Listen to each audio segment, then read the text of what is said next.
In today's episode, I want to talk about how do you use all that old content in your phone to get new customers and new clients. Now, here's my question. What do y'all do with all those pictures and photos and videos? Like you scrolling through them, you don't know which one to post, which one to filter, and you got all the other ones saying you took 20 photos, you only posted 2. I'm going to show you how to use those. You take the archive content and you just start repurposing. You need a holistic story that people can identify with. Who are you as the character? Is there a level of buy-in, curiosity, pain, struggle?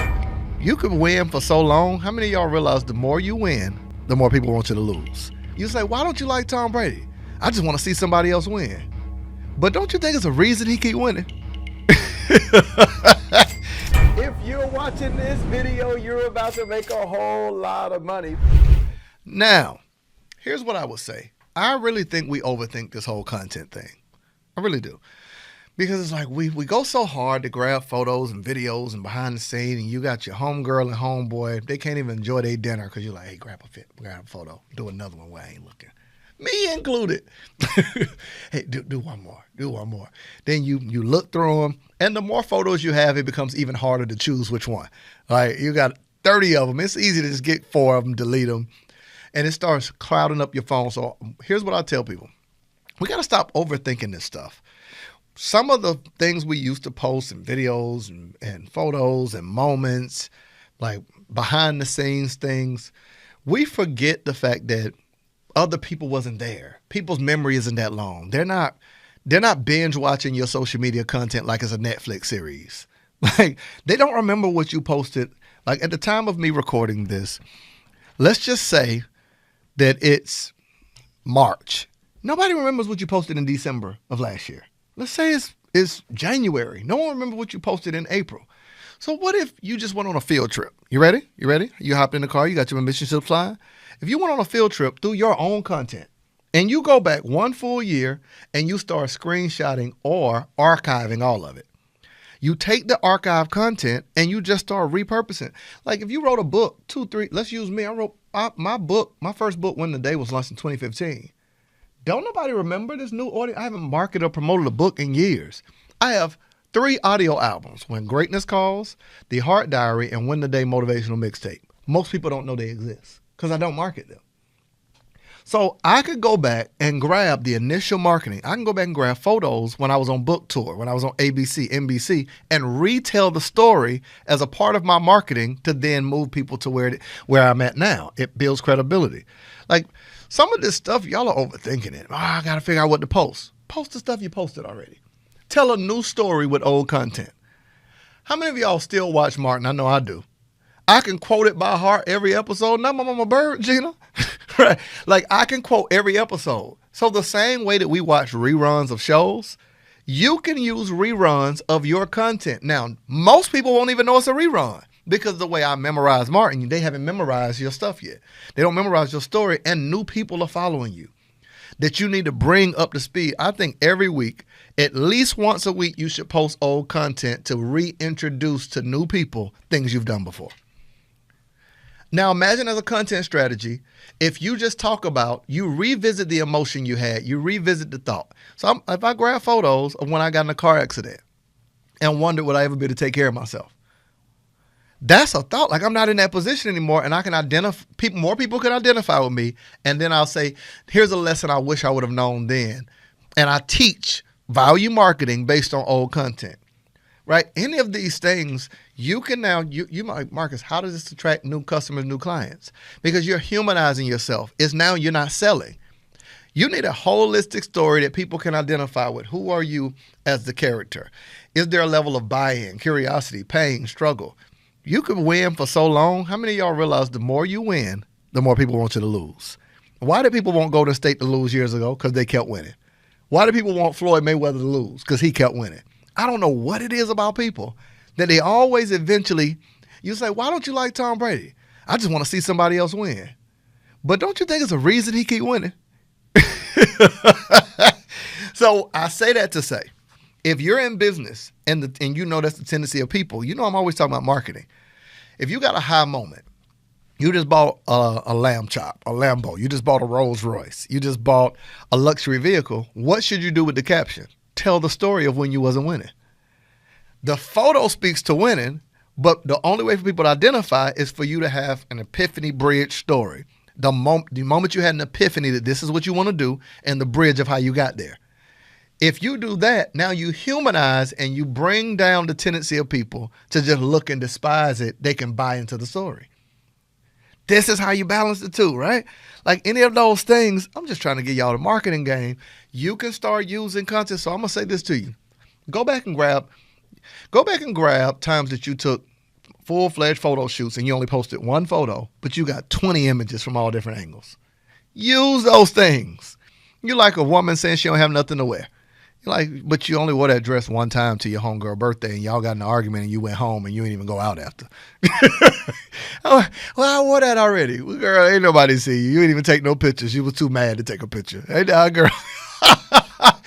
Bro, didn't nobody see that, bro. Didn't nobody see. Especially for guys. You're like, yeah, I already wore my black sweatshirt. Bro, nobody know. So that's one piece. Now, here's the other side of it. I think that people are forgetting with old content versus new content. We are documenting on social media our life, our journey, our education, our experiences, and our information. So we start losing the idea that we are people running businesses and we think that we're just a business. We take that Jay-Z, I'm not a businessman, I'm a businessman. You know what I'm saying? We take that context and we bring it into life and we forget like, yo, you're a person that's running and operating a business. You still got problems, times you wake up and don't feel like it, times you love it, clients that get on your nerves, things you like doing in your business, things you don't like doing, travel, family who's going through, showing up for clients, coming up with new ideas. I'm reminded of, I said this recently, I was like, yo, my gratitude, I remember what it was like getting paid $1,000 a month working at a school.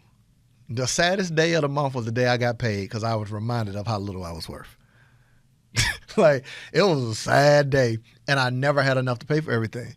Then it hit me like, what I used to make in a year, I had a horrible, I'm being transparent, I had a horrible month last month business-wise. Lowest month of the year. Lowest month of the year, right? It comes with business. You got some good, some bad, right? Lowest month of the year. And I was so mad, and I was talking about it. Man, we only did such. And my lady was like, oh, yeah, only, like, I ain't get no love. I ain't get no, it's okay, babe. You can do it, babe. It's all right, babe. I ain't get none of that.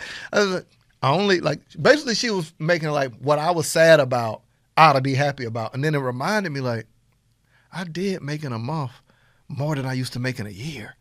But I got so caught up on where I'm at now, I ignored where I came from. And I was like, yo, this is good content. To then talk to the internet, let me grab some old photos of me at my old job and talk about I had the worst month of the year last month. Be transparent with the internet to document my life, to humanize me, and then say, if you're at a place where blah, blah, blah, give a strong call to action and invite people who are in the same journey to then come and shop with me. That's how I'm going to turn old content into new customers and clients. And I think some of y'all just overthinking this stuff, like straight up. Like you don't have no more memory space for photos or videos. You having to make hard decisions between delete your Bible app or hold on to them videos. You're like, the Lord know my heart. Like, you're like, man, do I say these photos of me and grandma or do I keep this video? Like, I'm going to say something really funny. Y'all ever go to a concert and you see that person who films the entire thing? I always be looking like, what are you going to do with all this video? Like 1 hour, and the whole time they didn't even enjoy the show. They like, you're like, bro, if you don't sit down and move, you're like the whole thing. Or it was worse than people that do Facebook and Instagram live for the whole concert. Bro, you need to go down there and get a job with the media team. you put your arm down. Okay, I'll say that to say, chances are, you're missing out on the opportunity to connect with people on a human-to-human way because you're overthinking this content thing. Content turns into cash flow if you can really see it as an opportunity to communicate your real life and who you are. Like, if you're not communicating the essence of your struggle, your pain, let me give you a few things. Here we go. We out. A level of curiosity. Like in the content, what's the curiosity point? People are curious of who you are, what you do, what you know that they don't know. So you pose some level of curiosity of how you did it, how they can do it. People are curious. How you got started? How you got started? What's your greatest struggle? What's your greatest weakness? If you could do one thing differently, what would you do? That's curiosity. Then you appeal to the emotion. How can you get someone to emotionally connect with you using content and telling stories? Last but not least is the logic. This is where you teach detailed information that speaks to their mind in a logical way. What's a logical order of steps they can take? I did this, then I did this, then I did this. I wouldn't do this, you can do this. That's logical. That's not emotional. Last but not least, you got emotional, you got logic. Then you have this sense of scarcity connected to it that now speaks to someone and shows them how they can have an opportunity in a small window of time.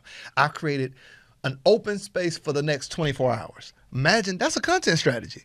Now imagine you just did that today. Those are your 3 posts. And you did this twice a week or 3 times a week. You now can take old content. You don't have to film nothing, post nothing. You can go on vacation and say, all I'm going to do is grab old content, tell new stories to attract new customers, new clients. You're welcome. This has been another episode of Monetize with Marcus. See, I try to do short form episodes that gives you the game, gives you a strategy. You don't have to ride along in your car for 30, 40 minutes, but you can listen to it, grab a quick point, and apply it to start monetizing online and have a business blueprint. Pun intended, the mob. All right. If you're looking for resources, you can go to monetizewithmarcus.com. You can get a free video training that's going to teach you how to monetize online, even if you have little to no followers. If you're saying, Marcus, I need to figure out this sales funnel thing. How do I make more, work less, hire my funnel, let my funnel do the work? I got a free training for that. You can go to themobblueprint.com/, you ready?